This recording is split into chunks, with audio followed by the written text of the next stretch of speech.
اب آپ روم میں اکیلے ہیں, کثرت میں ہم رہ رہے ہیں, یا فیس بک کھولتے ہیں, انسٹا کھولتے ہیں, یوٹیوب کھولتے ہیں, اور اس سے کیا ہوتا ہے کہ ہمارا جو فوکس ہے وہ بھی ڈے بائی ڈے کیا ہو رہا ہے, کمزور ہوتا جا رہا ہے. یعنی ہم پہلے یہ ہوتا تھا 1 گھنٹے کی مجلس سنتے تھے, پھر جب کلپ کا دور آیا تو کہا مولانا 6 منٹ کا کلپ صحیح ہے, اب بولتے ہیں مولانا 1.5 منٹ, آدھا منٹ ہو, کیونکہ لوگ کثرت میں اتنا چلے گئے, زیادہ فوکس نہیں کر پاتے, تھک جاتے ہیں, کیونکہ کوانٹٹی اتنی بڑھ گئی ہے. اب ایک کلپ دیکھا نہیں, نیچے سے دوسرا آ جاتا ہے, پھر تیسرا آ جاتا ہے. تو کثرت آپ کو فوکس نہیں کرنے دیتی. جب آپ فوکس نہیں کرتے, آپ کی میموری بھی ویک ہوتی ہے, میڈیٹیشن بھی نہیں ہوتی. اب بندہ جب نماز میں کھڑا ہوتا ہے تو کتنا مشکل ہے 17 منٹ کھڑے رہنا, مائنڈ کو کنٹرول کرنا, فکر کو کنٹرول کرنا. تو یہ سب سے بڑا زہر ہے. اگر کوئی چیز دیکھنی بھی ہے تو اس پہ فوکس کرو. دوسری چیز میں نے ٹیشو کی مثال دی نا, ہم چیزوں کو دیکھ کے گزر جاتے ہیں, ان پہ فوکس کرو. الذین یتفکرون فی خلق السماوات والارض. کسی نے کہا ہم حضور خدا کو کیسے محسوس کریں, امام زمانہ کو کیسے محسوس کریں؟ میں نے کہا بڑا آسان ہے. جب آپ غور کرو گے, فکر کرو گے,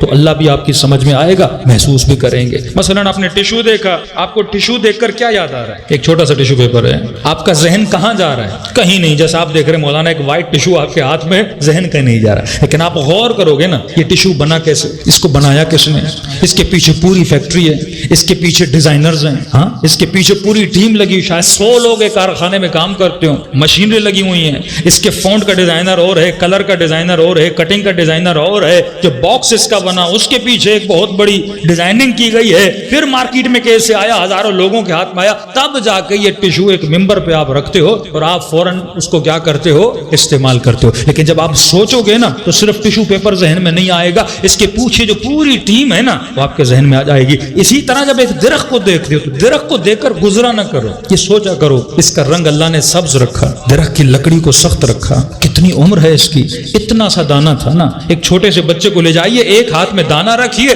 ایک نظر میں درخت رکھیے, بولیے میرے لال یہ درخت ایک دن کیا تھا, دانا تھا. بچہ یقین کرے گا اس کے پروسیس کو کہ بابا اتنا چھوٹا سا دانا آج اتنا قداور درخت ہے, تو اس سے اللہ کی قدرت کا کیا ہوگا, احساس ہوگا. تو بولیے میرے لال وہ خدا جو دانے کو درخت بنا سکتا ہے, دانے کو درخت بنا سکتا ہے, اسی طرح ایک عام انسان کو مومن بھی بنا سکتا ہے. لیکن میرے لال یہ سوچو, یہ درخت اگر بنا, یہ دانا اگر درخت بنا, آج یہ دانا میرے ہاتھ میں, یہ درخت نہیں بنے گا. میں اس دانے کو گلاس میں ڈال دوں, درخت نہیں بنے گا. میں اس دانے کو مٹھی میں رکھوں, درخت نہیں بنے گا. میں اس دانے کو جیب میں رکھوں, درخت نہیں بنے گا. میں اس دانے کو شیشے پہ رکھوں, درخت نہیں بنے گا. میں اس دانے کو سخت لکڑی پہ رکھوں, درخت نہیں بنے گا. میرے لال یہ درخت کب بنے گا, جب یہ مٹی میں جائے گا.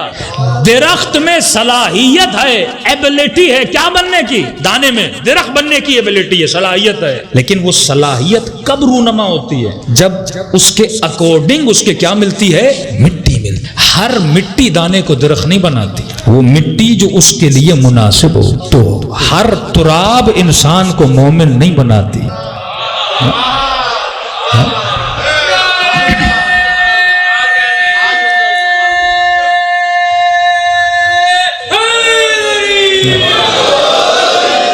جب تک وجود کے دانے کو بو ترابی مٹی عطا نہیں کرو گے, تب تک یہ سلمان نہیں بنتا, تب تک یہ حبیب ابن مظاہر نہیں بنتا.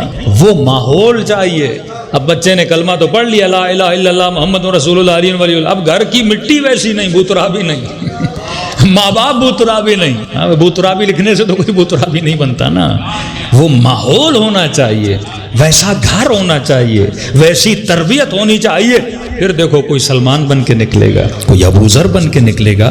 تو ایک چھوٹا سا دانہ اور درخت اگر آپ اس میں سوچیں تو خدا نے اتنی بڑی ہدایت رکھی ہے. یہ بار بار درخت اگ رہے ہیں زمین سے, کیوں؟ دیکھو میرے لال, اب آم کی گٹھلی ہے, کئی لوگ ایران لے گئے, وہاں آم نہیں بنا. اب بندہ بولے مشہد کی مٹی اتنی مقدس آم نہیں بنا رہی, اور سندھ کی مٹی آم بنا رہی. خیرپور کی مٹی آم بناتی ہے, مشہد کی نہیں بناتی. بھائی اس مٹی میں صلاحیت نہیں. ہاں, مشہد کی مٹی مومن بنا دے گی, مشہد کی مٹی ظاہر امام رضا بنا دے گی. اس کی اور صلاحیتیں, وہ آم بنانے کے لیے نہیں ہے, وہ تمہارے ایمان کو شاید آم بنا دے.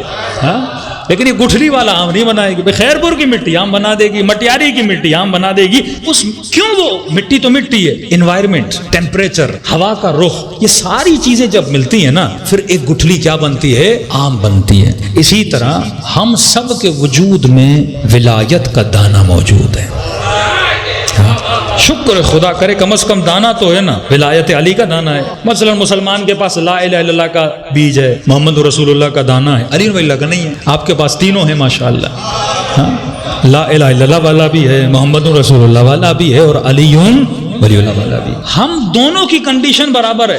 اب وہ بھی دو بیج لے کے گھومیں، لا الہ الا اللہ محمد رسول اللہ اللہ کرتے گھومتے پھریں، اور ہم بھی یہ تینوں بیج لے کے گھومتے پھریں، لا الہ الا اللہ محمد رسول اللہ علی ولی اللہ. کریں کچھ نہیں. ہاں ان بیجوں کو ہاتھ میں رکھ لیں، جیب میں ڈال دیں، گلاس میں ڈال دیں، تب تک یہ درخت تو نہیں بنیں گے نا. جب تک اسے وہ مٹی نہیں دو گے، وہ زمین نہیں دو گے، وہ ہوا نہیں دو گے، وہ ٹیمپریچر نہیں دو گے، تب تک انسان مومن نہیں بن سکتا. اب اس درخت کا پھل کب ملتا ہے؟ جب روح بدن سے نکلتی. عالم برزخ میں یہ پھل انسان کو کھلائے جاتے ہیں. وقت بہت ہو چکا ہے، لیکن ایک تصور بھی کلیئر کر دوں کہ قبر کا تصور. کئی روایات ہیں قبر کے حوالے سے. فشار قبر، منکر و نکیر کا سوال کہ 3 راتیں. اچھا کئی بیچاری مائیں، بیٹیاں، بیویاں شوہروں کو وصیت کرتی ہیں بیٹا جب مر جاؤں تو قبر کی پہلی رات بیٹھے رہنا. وہ کیوں گا؟ مجھے خوف آئے گا، اندھیری رات ہے، قرآن پڑھتے رہنا، مجھے ڈر نہ لگے. اب ظاہر انسان ڈرپوک تو ہے. خوف، عشق، محبت، بغض یہ انسان کے جذبات میں سے. اب ظاہر ہے جب اتنے مردوں کو دفن کرنے جاتا ہے تو دیکھتا ہے اندھیری رات ہے، اندھیری قبر ہے، بچھو بھی دیکھ رہا ہے، کیڑے بھی نکل رہے ہیں. اب انسان ڈرتا ہے کہ بھائی اس میں چھوڑ کے بیٹے چلے جائیں گے، سب چلے جائیں گے. کیا واقعاً ہمارا وجود اس قبر کے اندر ہوتا ہے؟ کیا منکر و نکیر واقعاً اس مٹی کی قبر میں آتے ہیں؟ کیا فشار قبر اس مٹی کے اندر ہوتا ہے؟ اس میں علماء میں اختلاف ہے. علماء فرماتے ہیں نہیں، قبر سے مراد بھی عالم برزخ ہے، نہ یہ مٹی والی قبر. یہ مٹی والی قبر کس کے لیے ہے؟ جسم کے لیے. اور اللہ نے یہ حکم کیوں دیا کہ دفن کرو؟ یہ کیوں نہیں کہا جلا دو؟ یہ کیوں نہیں کہا کہ سمندر میں پھینکو؟ ہر چیز میں حکمت الہی ہے نا. کا ایک اصول پروردگار عالم ہے کہ ہر شے اپنے اصل کی طرف پلٹ کے جاتی ہے. ہر شے اپنے اصل کی طرف پلٹ کے جاتی ہے. جسم کا اصل کیا ہے؟ مٹی. کس سے بنا؟ مٹی سے بنا. نطفہ بنا، مضغہ بنا، علقہ بنا. نطفہ کیسے بنا؟ خون سے بنا. خون کیسے بنا؟ یہ پھل پودے آپ نے کھائے ہوئے، آپ کا خون بنا اور اس سے نطفہ بنا، مضغہ اور علقہ بنا. کیونکہ یہ مٹی سے بنا ہے، پلٹ کے کہاں جائے گا؟ مٹی کے اندر. پھر دوبارہ کیا بنے گا؟ مٹی بنے گا. پھر اسی مٹی سے درخت بنے گے، پھر انسانوں کے جسم بنتے رہیں گے. لیکن روح کہاں کی مخلوق ہے؟ مٹی کی نہیں ہے. جسم فرشی ہے، روح عرشی ہے. تو جو فرش سے بنا وہ فرش میں جائے گا، جو عرش سے بایا وہ واپس عرش کی طرف جائے گا. تبھی فرمایا انا للہ و انا الیہ راجعون. تم سب اللہ کی طرف سے، اور کہاں پلٹ کے جاؤ گے؟ دوبارہ اللہ کی طرف پلٹ کے چلے جاؤ گے. تو جو برزخ، لفظ برزخ یا لفظ قبر آتا ہے اس سے مراد یہ قبر نہیں ہے. اس کی دلیل یہ ہے کہ مثلا پھر تو ہندوؤں کے مزے ہی مزے ہیں بھائی. نہ فشار قبر ہے، نہ منکر و نکیر ہے. انہوں نے اٹھا کے مردے کو لکڑیوں میں ڈال کے جلا دیا. اب کہیں گے بک تو تم مسلمان، فشار قبر ہم نے تو جلا کے راکھ اڑا دی. تو ایسا تو نہیں ہے. جو جہازوں میں بیچارے پھٹ کے مر گئے، جو دریاؤں سمندروں میں ڈوب کے مر گئے، ان کی قبروں کا کیا ہوگا؟ پھر کیا مطلب قبر صرف اسی کی ہے جسے زمین میں دفن کر دیا گیا؟ تو نہیں میرے عزیز، ہر مرنے والے کی قبر ہے. وہ قبر سے مراد ہے عالم برزخ. فشار قبر سے مراد ہے عالم برزخ میں سے کیا کیا جائے گا؟ فشار کیا جائے گا. دوسری بات یہ سوالات مولانا، اگر بندہ مر گیا تو ہوتا ہے نا بھائی جسم کو آرام سے اٹھاؤ، اس سے تکلیف ہوتی ہے. یہ بھی فلسفہ غلط ہے.